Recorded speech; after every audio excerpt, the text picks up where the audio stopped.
Why did you disappear without asking me for permission? The question wasn't loud. It didn't need to be. Kaler Veretti stood at the edge of the cracked dirt path leading up to a weathered countryside house, and the weight behind those words hit the air like a closed fist.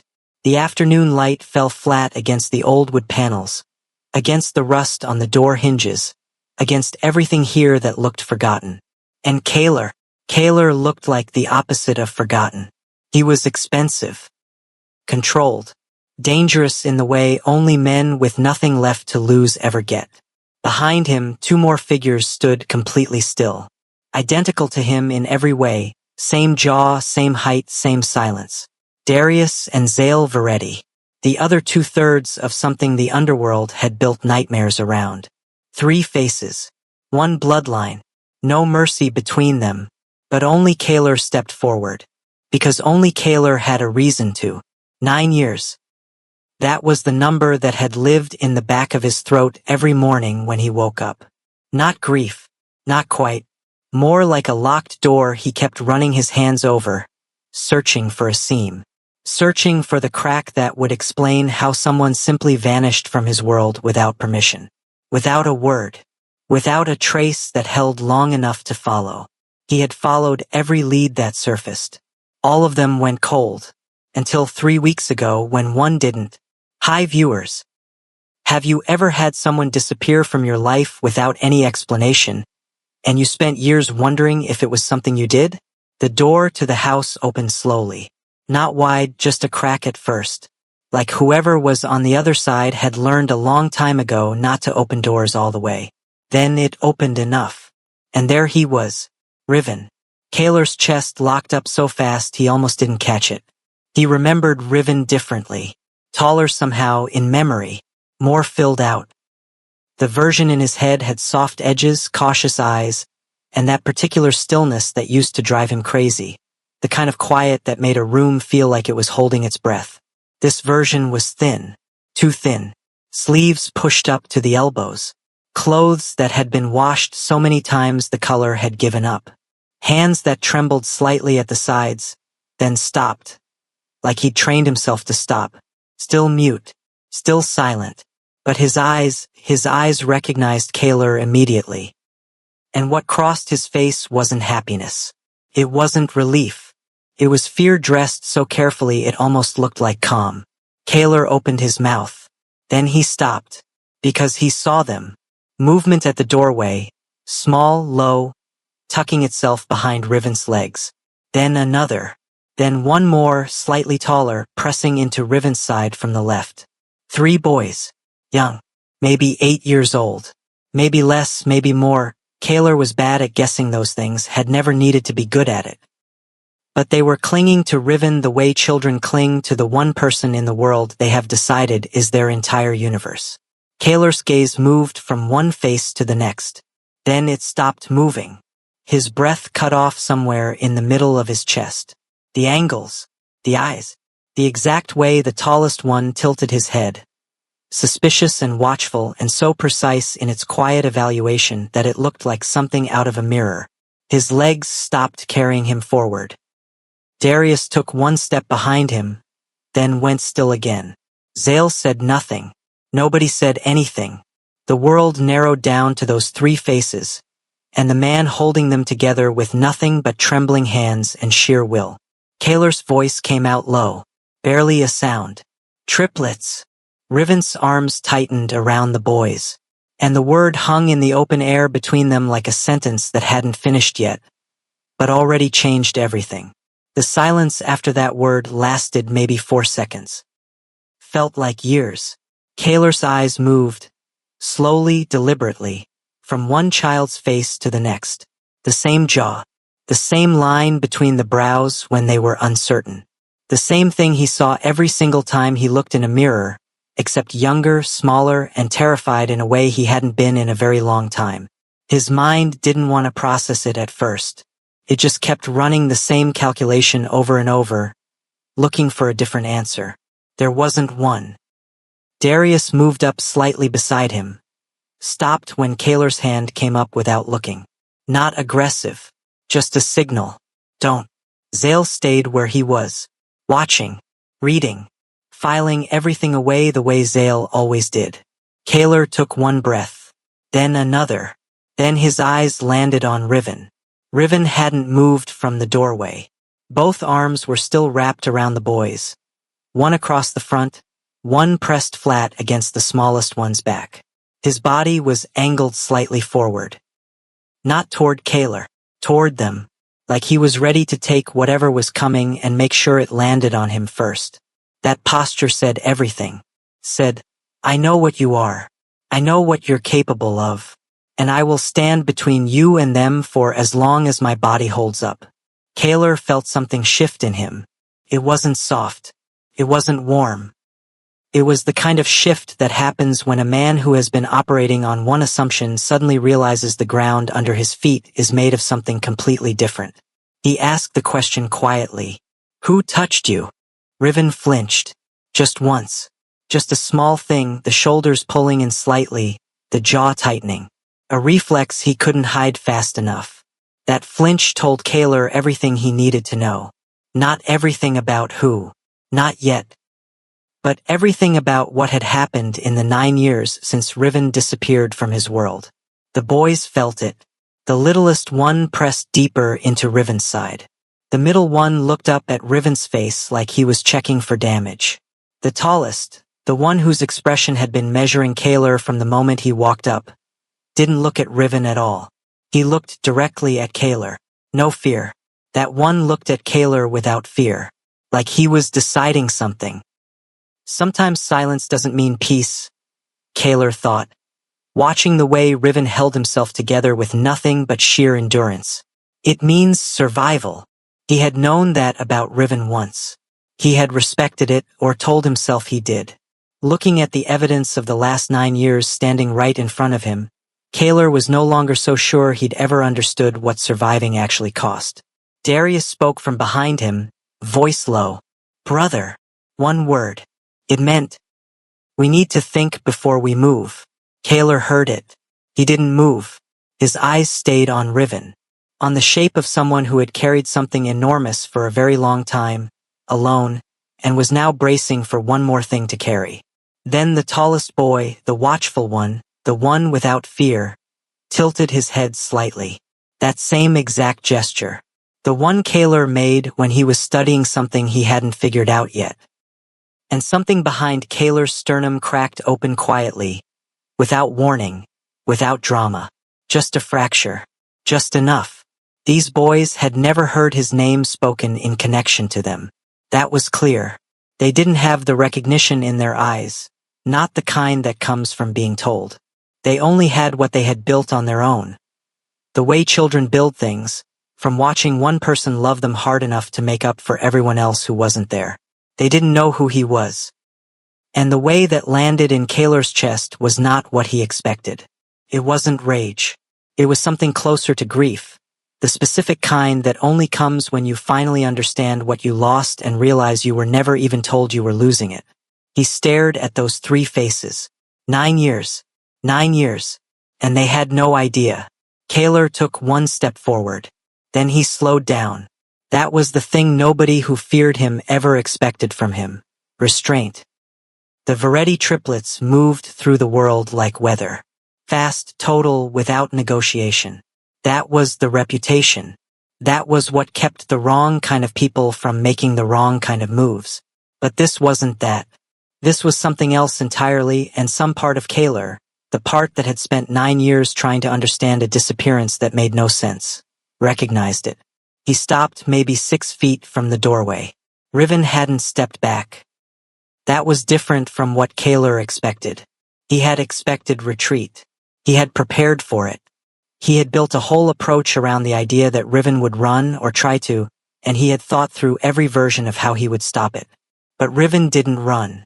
He stood there, thin and tired and quietly terrified, but still, feet planted, arms around his boys. Eyes watching Kaler the way a person watches something they know is coming and have decided to meet head-on because there is nothing left to hide behind. That stillness did something to Kaler's approach. It slowed him down in ways pure resistance never could. He looked at Riven, really looked, past the thinness, past the worn clothes, past the fear he was working so hard to keep from showing. He looked at the part underneath. Letting Kaler close the distance at his own pace, with something between dread and a thing that hadn't been named yet. "You're still mine," Kaler said. His voice came out quieter than he intended, barely above a whisper. Not a threat, though it carried enough weight to press against the air between them. Riven's breath changed, barely visible, a slight shudder through the chest that he locked down almost immediately. He didn't nod. He didn't shake his head. He didn't look away. That unresolved thing hung in the space between them, not agreement, not rejection, something older and more complicated than either of those.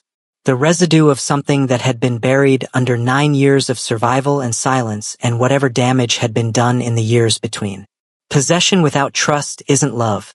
Something in the back of Kaler's mind turned over slowly, its fear dressed as devotion. He knew that. He did. He was not unaware of the specific gravity he carried into rooms, into relationships, into everything. He had just never had to sit still with it before. Had never had to stand in front of someone who flinched at the question of who had hurt them, who held 3 children like armor, and decide what kind of man he actually wanted to be in the specific moment. The boys were watching, the tallest one especially, still measuring, still deciding. Kaler found himself, strangely, caring about that verdict. Riven's right arm shifted. A slight movement, almost nothing. The hand at his side drifted a few inches toward Kaler's direction, then stopped, pulled back, like a decision reversed mid-motion, like wanting something and being too afraid of what wanting it again might cost. Kaler saw it. He didn't push. He just stayed where he was, close enough for the first time in 9 years, close enough to see all of it clearly. The exhaustion, the weight, the thing that hadn't died even after all this time. And then the sound split everything open. A single sharp crack from the tree line to the east. Not close, but not far enough. Kaler's head turned. His brothers were already moving. Then a second crack. Closer. And then the echo of it rolled across the flat countryside air. Unmistakable. A gunshot. Glass shattered. The front window of the house exploded inward.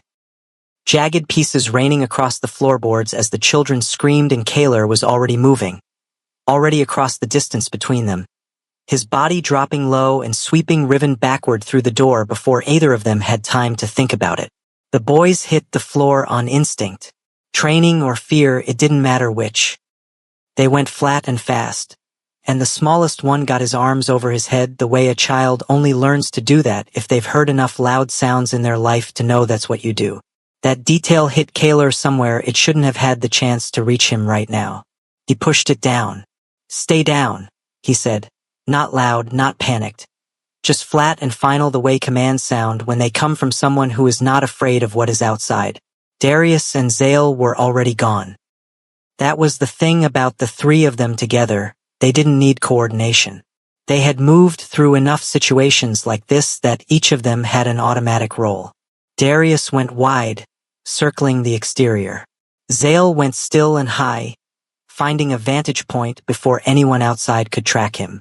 Kaler stayed with Riven, not because he couldn't fight, because he chose not to leave. He pressed his back against the inside wall beside the door, one arm extended. Not restraining Riven, just present. A physical marker. A line that said, "You're not alone in this." Riven had the boys pulled in tight, all 3 of them folded against his chest on the floor. His face was pale but not panicked. Not the face of someone experiencing this for the first time. There was a particular kind of grim calm in his eyes that came from knowing how to survive chaos rather than being surprised by it. That calm broke Kaler's heart a little. Outside, the sounds changed. Footsteps. More than one set. Moving fast across the open ground to the east. Then a short burst of sound, not gunfire, something else.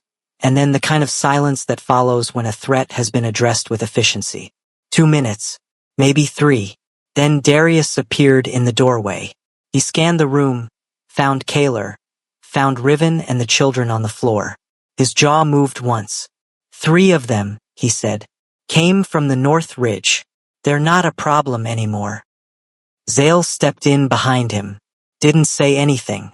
Just looked at the broken glass, at the children still pressed against Riven, at the way the afternoon light was now coming through a hole in a wall that didn't have a hole in it 10 minutes ago.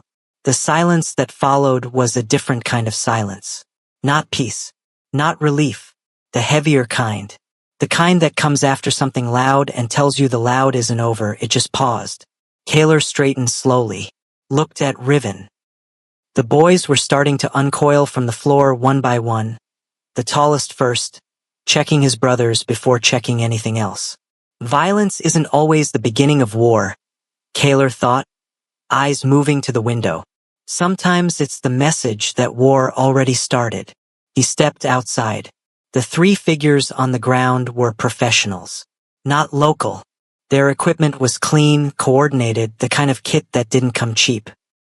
Kaler crouched beside the nearest one. Checked the hands, the jacket, the inside pocket. Nothing with a name on it. But the angle of approach was wrong for a random hit. This wasn't opportunistic. This wasn't someone reacting to news spreading about the Veretti triplets moving. This was targeted. Specifically targeted. Kaler stood up, turned back toward the house. His voice came out quiet and exact. They knew exactly where you were. The implication was already moving through the air before the words finished. Because if they knew where Riven was, it meant someone told them. And if someone told them, it meant whoever hid Riven in the first place wasn't just hiding him. They were keeping track of him. The house was quiet now in a way that felt fragile. Boards of light crossed the floor through the broken window. Riven sat on the edge of an old wooden chair. The 3 boys settled around him. 2 on the floor nearby, the tallest standing just behind his shoulder like a small guard who had decided that was his post and wasn't moving. Kaler sat across from him. He wasn't demanding. He wasn't performing patience, either. He was just still, elbows on knees, watching Riven the way you watch someone you're trying to understand without pushing them further than they've already been pushed. He needed answers. He needed to know who sent those 3 men, why they knew this location, and what 9 years of silence actually covered. But he had watched Riven flinch at a question earlier. He had watched those boys go flat on the floor like they'd done it before, and something in Kaler had recalibrated. He didn't reach for control right now. He just stayed. "Tell me," he said quietly. Riven looked at him for a long moment. Then he reached for the worn notepad on the table beside him. Pencil. He wrote slowly, not from difficulty, but from weight, like each word was something he was making a decision about before he let it onto the page. He turned it toward Kaler. "I didn't leave on my own." Kaler read it. Said nothing. Waited. Riven wrote again. "There were people. They came with paperwork. An order. I was told it was for my safety. I was told you signed it." Something ice-cold moved through Kaler's chest. He kept his face still. "I never signed anything." Riven's hand moved again. "I know that now." 3 words. The weight of 9 years folded into 3 words. Kaler looked at the notepad, then at Riven, then at the boys who had gone quiet and watchful in the way children go quiet when adults are saying things that are more serious than the children are supposed to understand. But they understand anyway. "Raising them alone," Kaler said, more to himself than to Riven. A statement, not a question. Riven didn't write anything, just looked at him. That look said yes. Every single day of it. Every sickness and nightmare and morning where there wasn't enough food and evening where the fear of being found was as loud as the fear of being forgotten. All of it, alone. All of it, without a word to anyone because there was no one to tell. The strongest people, Kaler thought, looking at the quiet strength that had somehow survived in the person across from him, aren't the loudest. They're the ones who survive without being seen. He picked up the notepad. He looked at it for a moment. Then he set it back down and looked at Riven directly. "Who gave you the order?" Riven's hand tightened slightly on the pencil. He looked at the boys. The tallest one, still at his post behind Riven's shoulder, met Kaler's eyes briefly. That same measuring look. That same quiet assessment. Then Riven wrote. He hesitated before turning the page. A full pause. Like whatever was on it required more courage than the rest. He turned it. The children weren't an accident. Kaler read it. Then the next line. They were the reason. His jaw tightened. He looked up at Riven. Riven was already writing the last line. The one that had clearly been sitting at the back of his throat since the moment the door opened. He slid the notepad across the table. Kaler looked at it, and the air in the room shifted, because the name on that page, the person Riven had spent 9 years hiding these children from, wasn't a stranger. It was someone from inside Kaler's own empire, someone he trusted, someone who had been beside him for years, someone who had stood behind him on the dirt path less than an hour ago. The name on that page was Trayvon Ashby. Kaler read it once. Then he set the notepad down on the table with the kind of careful control that is far more dangerous than throwing it. Trayvon Ashby had been with him for 11 years. Before the empire expanded west. Before the alliances that remade the entire power structure of 3 territories. Before any of the things that turned the Veretti name into something that made other men quiet down in conversations. Trayvon had been there at the beginning of all of it. Filing reports, managing internal communications, handling the kind of administrative trust that nobody gives to someone they don't fully believe in. Kaler had fully believed in him. That was the part that settled into his chest like concrete and stayed. He stood up from the chair, walked to the broken window, looked at the tree line where Darius and Zale had cleaned up the mess from the attack without a word of explanation to anyone. The afternoon was turning, light going orange at the edges. The kind of quiet that fields have after violence. Like the land itself is deciding whether to absorb what just happened or hold it at the surface a little longer. Darius came up behind him. You want to tell me? Darius said. Not a question. Kaler didn't turn around. Trayvon Ashby. The silence that followed lasted exactly 3 seconds. Then Darius said very quietly, Say that again. You heard me. Zale appeared in the doorway. He had a folder, pulled from the vehicle outside, the kind they always traveled with in situations that might require documentation. He set it on the table near the notepad without saying anything. Then he tapped the top of it once. Kaler looked at it. He opened it. The records went back 8 years. Zale had already started pulling threads the moment the attack happened. That was Zale. He didn't wait for confirmation. He just started building the case before anyone asked him to, because he had already felt the shape of what this was. Internal communication logs, transfer authorizations, 2 separate relocation orders, both stamped through a channel that bypassed the standard review process, both signed with a secondary clearance code that, when traced back, routed to an administrative account registered under a name Kaler had never authorized. But the access level required to create that account. Only 3 people in the empire held it. Kaler was one of them. Darius was another. The third was Trayvon Ashby. The most dangerous enemies, Kaler thought, turning the page, aren't outside your walls. They're the ones who built them with you. He kept reading. The authorization for Riven's removal had gone through 11 days before what Kaler remembered as the last time he saw him. Meaning, and this was the part that made the air in the room feel thinner. It wasn't a reaction to something Kaler did or didn't do. It wasn't a mistake. It wasn't an accident. It was planned. Weeks before. Carefully. With the kind of patience that only comes from someone who is comfortable inside a system they've been studying for years. Trayvon hadn't removed Riven because of fear or impulse. He had removed him because of something else entirely. Something that connected to those 3 boys. Something worth protecting with 9 years of carefully maintained silence. Kaler closed the folder. He turned back to Riven, who was watching him from across the room. Still, attentive, the boys nearby and quiet. Riven had the look of someone who had been waiting for this moment for a long time. Not with relief. More like a person who spent years carrying a secret so heavy that the moment someone else finally held part of it, the weight didn't disappear. It just redistributed enough to breathe. Why Trayvon? Kaler asked. Riven picked up the pencil. He wrote 1 line. He turned the page. Because of who the children are to the bloodline agreement. Kaler stared at those words. He picked up the folder again. Found the page Zale had flagged but Kaler hadn't reached yet. And there it was. A name in a document. A name connected to a territorial inheritance clause buried in an alliance contract signed 6 years before Riven disappeared. One of the boys wasn't just Kaler's son. He was the designated heir to a secondary bloodline claim.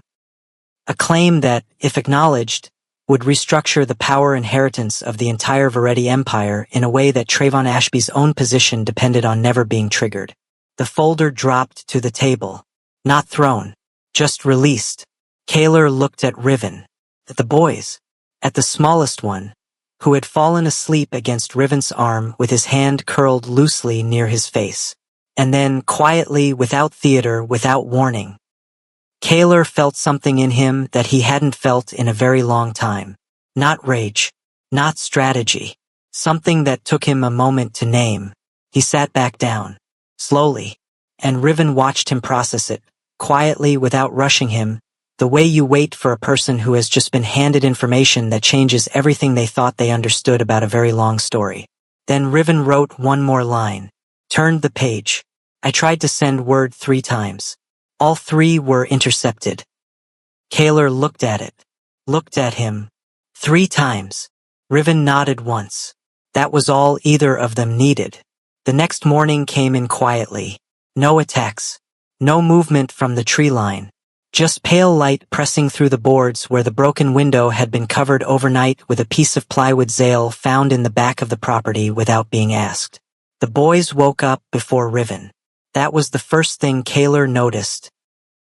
He had been awake since before dawn, sitting near the front of the house with coffee that tasted like it had been made in a pot that hadn't been replaced in 3 years. He heard them before he saw them. Small footsteps. The shuffle of a child who is still half asleep but has already made the decision to get up anyway. The smallest one came around the corner first. Stopped when he saw Kaler. Looked at him with the kind of pure, unfiltered assessment that only very young children and very old people ever really do. No performance. No calculation. Just, is this safe or isn't it? Kaler didn't move. Didn't speak. Just let the boy look. After maybe 10 seconds, the boy walked to the table, climbed onto the chair across from Kaler, and sat there. Like he had decided that was acceptable. Like the decision had been made and it was done. The middle one appeared next. More cautious. Stayed near the doorway for a moment watching his brother, then watching Kaler, then apparently deciding that if his brother was sitting down then the situation was probably fine. He came and sat beside the smallest one. The tallest, Kaler had started thinking of him as the watchful one, though he still didn't know any of their names. Took the longest. He stood in the doorway for almost a full minute, looking at Kaler. At his brothers, back at Kaler. Then he sat down. Not across from Kaler, beside him. That small choice landed somewhere in Kaler's chest. The silence between them wasn't uncomfortable the way silence between strangers usually is. It was the specific quiet of people who are in the process of figuring something out and have agreed, without speaking, to take their time with it. The middle one reached across the table and touched the edge of Kaler's coffee cup with one finger. Pulled it back quickly, like he'd been testing whether it was real. Kaler pushed the cup toward him slightly. The boy looked at it, looked up at Kaler, then shook his head, declining in the polite way a child declines something they've been taught to decline from adults they don't know yet. That small gesture, that flash of manners in the middle of everything, almost undid Kaler entirely. He looked at the table instead. Power can buy loyalty, he thought. And the thought came with a bitterness he didn't usually let himself taste. But it can't buy time. Riven appeared in the doorway.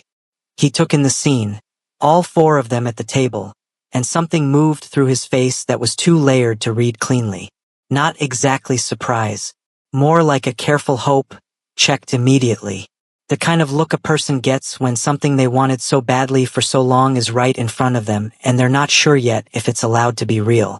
He moved to the table, put his hand on the middle boy's shoulder, looked at Kaler briefly. A question in it. Kaler gave a slight shake of his head. Nothing happened. They're fine. Riven sat down. The tallest boy, still beside Kaler, looked up at him. Are you staying? The question came out simple, direct, the way children ask things that adults spend weeks dancing around. Kaler looked at him. The boy's eyes were steady, no fear in them, just a genuine, open question, asked by someone who was old enough to understand that the answer mattered, but young enough to still believe it was okay to ask. The room held. Riven didn't look up from the table. Darius and Zale were outside. The house was quiet. The morning light was coming through the boards in thin bars across the floor, and for a moment the whole world reduced itself to this. A table for people and one question that had no clean answer. Kaler opened his mouth, then closed it. He looked at the table. The boy waited. Riven still didn't look up. Kaler said nothing. And in that silence, in the specific wait of a man who had an answer but couldn't find the courage to give it yet, the morning continued to come in slowly through the boards, and somewhere outside a vehicle engine turned over. Then another. Then three. Darius threw open the front door. We have a problem. They came in fast. For vehicles. Dark. Moving across the open field from the south road in a line that didn't suggest negotiation. The kind of approach that announces itself so clearly it's almost a formality. I am coming and you already know why, and we are past the part where talking matters. Kaler was outside in 12 seconds. Riven moved the boys to the back room. No hesitation, no instruction needed. He had done this before.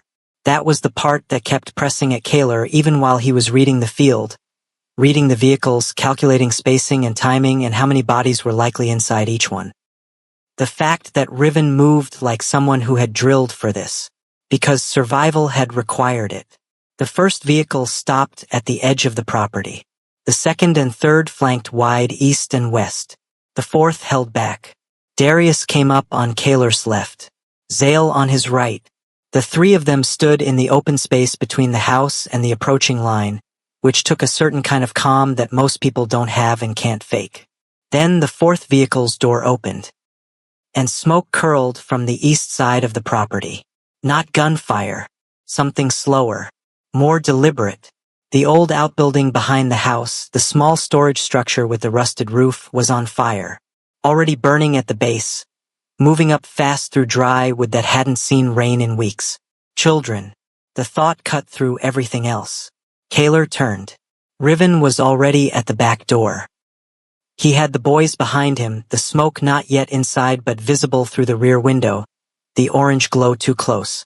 He looked at Kaler through the glass with an expression that said, "Tell me what to do and I will do it." Kaler pointed left. "Move. That way." Riven nodded, took the boys and went. Darius was already communicating low, fast, the way he communicated under pressure, coordinating with the four men they'd brought who were positioned at the perimeter. Zale had gone completely still in that way he had that meant he was watching something nobody else had noticed yet. The smoke thickened. The fire was moving toward the house. This was the calculation. Stay and hold the line or move everyone and cede the ground. Kaler felt it the way he always felt these moments. A split second where both options are on the table and exactly one of them is the right one. He chose. "Move," he said. "Everyone." Darius looked at him. "This is their message," Kaler said. "Let them send it." "Real strength isn't standing your ground," Darius said quietly, not arguing. Just reflecting back the thing they'd both known since they were old enough to understand what their family name actually required of them. It's knowing what's worth saving. Exactly.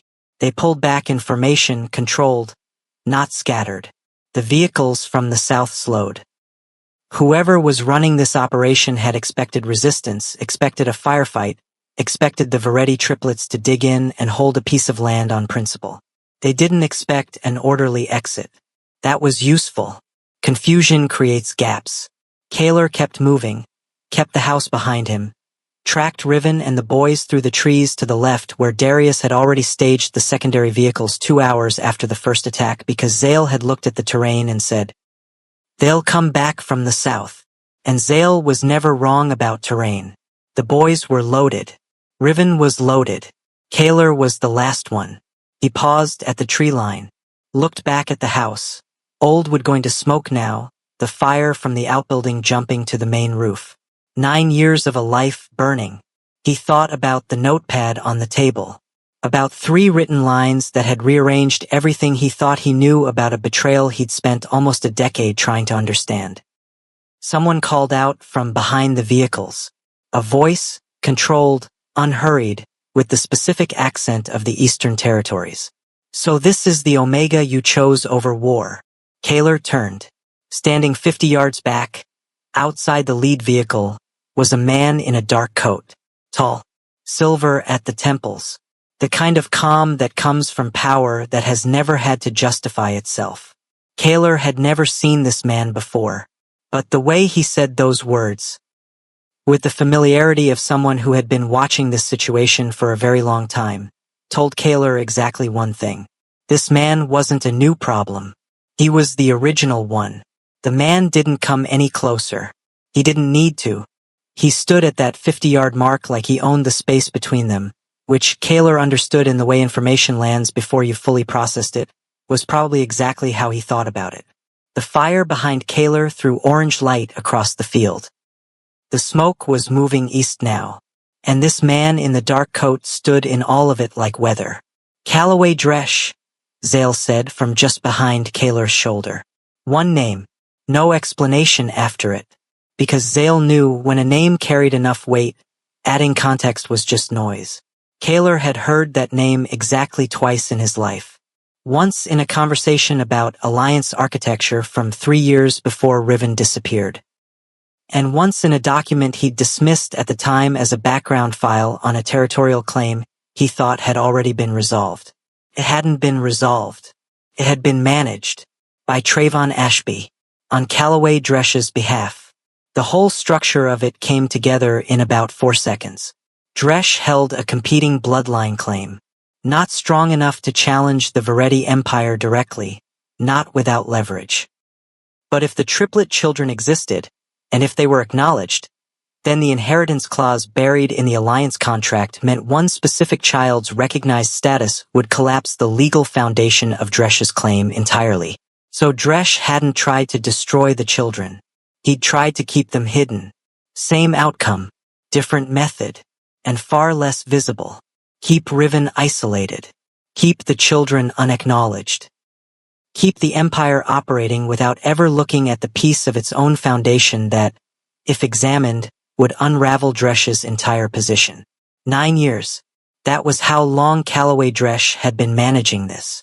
That was how long Riven had been living in a house at the edge of a field with boarded windows and a worn notepad and 3 boys who went flat on the floor when loud sounds happened. Kaler stood completely still. Dresch spread his hands slightly. A gesture that wasn't surrender, wasn't aggression. Just the practiced openness of a man who believed the conversation was already going the way he wanted it to go. I didn't come to fight, Dresch said. The people you sent did, Kaler said.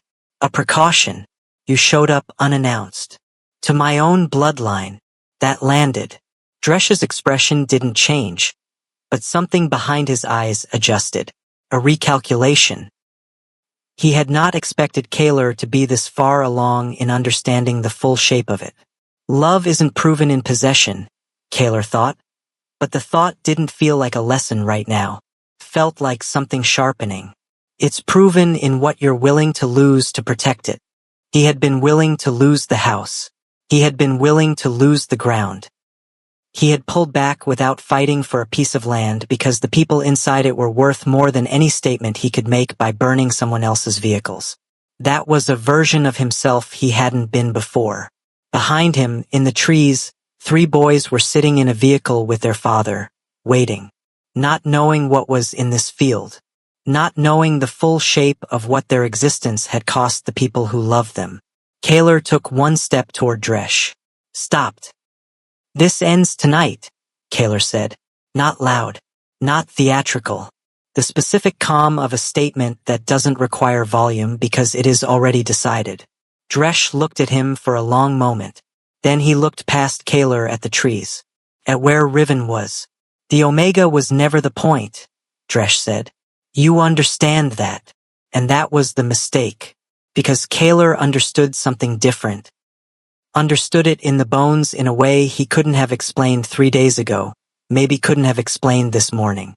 He understood it now, standing in a burning field, having just chosen retreat over pride for the first time in his adult life. Riven was exactly the point. Had always been. He turned away from Dresh, walked back toward the trees. Darius fell in beside him without a word. Zale pulled out his phone. Already moving. Behind them, Dresh called out once more. Something about the contract, about the claim, about the conversation that wasn't over. Kaler kept walking. The trees closed around him, and in the back of the vehicle, through the window, he could see Riven watching him approach. Pale, worn, still, both arms around the boy's eyes, asking the question he didn't have a notepad for right now. Kaler opened the door, got in. For a moment he just sat there. Then he turned and looked at Riven directly. The way he should have looked at him 9 years ago, before any of this, before the empire and the alliances and the trust he'd placed in a man who had been building a different structure inside his own walls. You were protecting them, Kaler said. From someone inside my house. Riven's jaw moved once. A nod. Barely. Then Riven's face changed. Something breaking open behind his eyes. Quiet and private and enormous.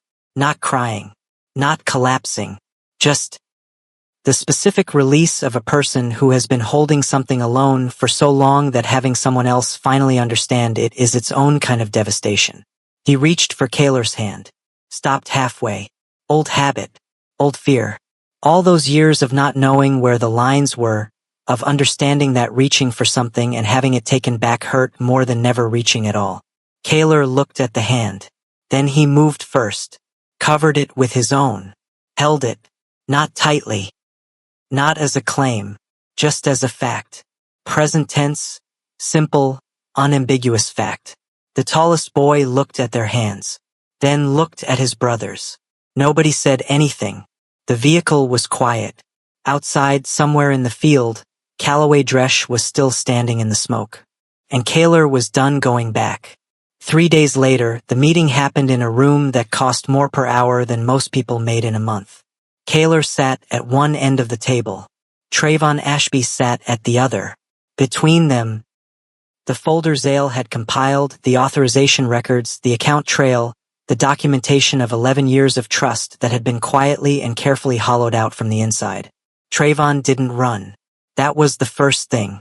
He had received the message, come to the location, sat down, poured water from the pitcher on the table like this was a routine meeting. Like he still believed he could shape what this conversation became. That said everything about who Trayvon Ashby was. Not a man who panicked. A man who performed calm so well he had apparently confused it for innocence. You want me to explain, Trayvon said. I want you to listen, Kaler said. Trayvon blinked. Kaler opened the folder. He didn't go through it piece by piece. He didn't perform the reveal. He had already decided the night in the field that this was not going to be theater. There had been enough theater. He simply turned it to the page with the authorization stamp and pushed it across the table. Trayvon looked at it. His expression held for 3 more seconds. Then it didn't. Something gave small, fast through the eyes. Not guilt. Not remorse. More like the specific exhaustion of a man who has been maintaining a performance for a very long time and has just realized that the stage has finally been removed from under him. The bloodline clause, Kaler said. Trayvon said nothing. The children. Still nothing. 9 years, Trayvon. Trayvon looked at the table. He would have challenged everything, Trayvon said finally. His voice was quiet. Even Dresh would have. You decided that without telling me. You would have protected the Omega over the Empire. Kaler looked at him. Yes, he said. I would have. That answer, the simplicity of it, the total absence of apology in it, seemed to land on Trayvon like something he hadn't prepared for. He had built his entire calculation on the assumption that the Empire was what Kaler would choose if forced to choose. That ownership of a territory was the thing Kaler would protect above everything else. He had been wrong. He had been wrong for 9 years. And he had made 3 children grow up in a house with boarded windows and a father who flinched at direct questions because of how wrong he was. Kaler closed the folder. "You're done," he said, not loudly, not with rage. With the specific finality of a man who has already processed his anger somewhere private and returned to the table with only the decision remaining. The Callaway Dresch situation was handled through channels Zale had already opened. The territorial claim collapsed the moment the children's status was formally recognized and documented. 2 days of legal architecture, moving pieces that Dresch had spent 9 years keeping still. It wasn't fast. It wasn't dramatic. It was just methodical. Which was, it turned out, the thing that actually ended things. Dresch had built his position on the assumption that silence could be maintained indefinitely. He had not calculated for Kaler showing up at a countryside house in person. He had not calculated for 3 boys who looked exactly like the man they were supposed to never meet. The real things, the things that mattered, happened in a different room entirely. Riven sat in a chair near the window. The boys were outside with Darius, who had apparently made his peace with the fact that 8-year-olds had no concept of personal space and had adjusted accordingly. Zale sat nearby reading something, pretending not to listen. Kaler sat beside Riven, not across from him, beside him. The difference was intentional. He had thought about it, about everything that had been possessive in the way he approached Riven, the things that were true feelings wrapped in the wrong container. He had thought about what Riven had done, what it cost, what it took to survive 9 years of managed isolation with 3 children and no support and no certainty. "I'm offering you something different," Kaler said. Riven looked at him. "Not a return to what it was." He said it clearly, not defensively, just cleanly, so there was no room for misunderstanding. "That version didn't protect you. It didn't earn what you gave." Riven's hands were still in his lap, watching.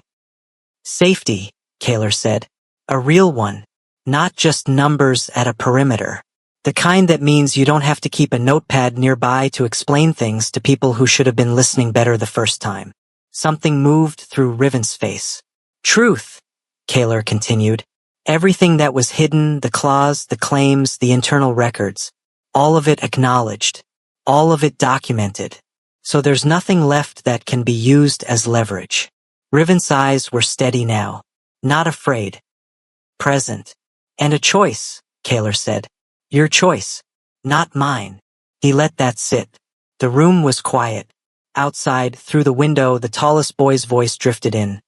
Some argument with Darius about something, whatever it was, and Darius's voice responding in the flat tone of a man who was losing a debate to an 8-year-old and was not entirely sure how it happened. Riven looked at his hands. Then he reached for the notepad on the table beside him. He wrote 2 words, turned the page. "The conditions." Kaler looked at those words. Then he looked at Riven. And for the first time in a very long time, maybe the first time ever in the truest sense, something in his chest came completely loose. Not weakness, not surrender. Just the specific feeling of a man who has spent a long time holding something too tightly, finally understanding what it actually means to hold something right. "Tell me," Kaler said, and Riven picked up the pencil. Outside, the boys were loud, alive, unbothered by the weight of everything that had carried them to this room, because children carry things differently than adults. They feel them and then they drop them and they go outside and argue with men who run empires about something that probably doesn't matter at all. And that was exactly right. That was exactly how it should be. Riven wrote for a long time. Kaler read every word. When Riven finished, he looked up. Kaler looked at the page. Then at him. "All of it," Kaler said. Not a negotiation. Not a condition of his own attached to it. Just all of it. "Yes, done." Riven sat with that. Let it be real. Then, slowly, without hesitation this time, without the halfway stop, without the old reflex pulling his hand back at the last moment, he reached for Kaler, and Kaler didn't pull away. The most powerful bonds aren't forced. The quiet of that room said in the way rooms say things when enough has finally happened in them. They're chosen, after everything breaks. Outside, "If they want you," Kaler had said those words 3 days ago in a countryside house with gunshots still echoing across the field. He said them again now, quietly, not to the fire, not to Dresh, not to Trayvon, just to Riven. They'll have to go through me. And this time, in a room that cost more per hour than most people made in a month, with 3 boys arguing outside and a folder of evidence that had already done its work and a future that had more shape to it than it had had in 9 years. Those words didn't sound like a threat. They sounded like a promise that was going to be kept. If this story moved you, if you've ever had to carry something alone because the person who should have been there wasn't, drop a comment below. Tell us what you would have done. Your voice matters here, and this community reads every single one. If you're new, subscribe and turn on notifications. Stories that stay with you, they come here first. Don't miss what's next. And if someone in your life needs to hear that survival is not the end of the story, share this with them. Because sometimes the most important thing one person can do for another is simply refuse to walk away.